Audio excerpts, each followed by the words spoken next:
வணக்கம் மாப்பிள்ள. என்ன இந்த சேம்புக்குள்ளே இப்போ உங்கள் கட்டிக்காந்தி பூ நட்டுருக்கிறே, என்ன விஷயம்? பூ ஆ என்ன காரணம்?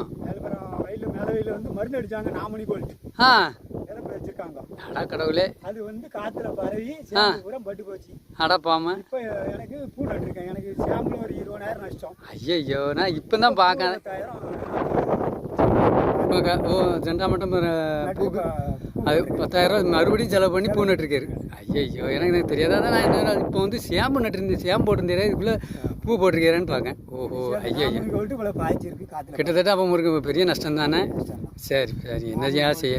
சரி மருந்து ஓகேக்கு வழியை காட்டுது. அது நீங்கள் தான் முடிவு பண்ணணும். விவசாயிகள் நீங்கள் தான் கண்டிப்பாக உங்களுக்கு அந்த இயற்கை ஒத்துழைக்கிங்க. கண்டிப்பாக உங்களுக்கு இப்படி வைக்கும். என்ன செய்ய? நீங்கள் தான் அந்த விவசாயத்தை பார்க்க. நான் கண்டிப்பாக சிந்திப்போம். விவசாயிகள் வந்து நீங்கள் ஒற்றுமையாக செயல்படுங்க. நன்றி, வணக்கம் ஐயா.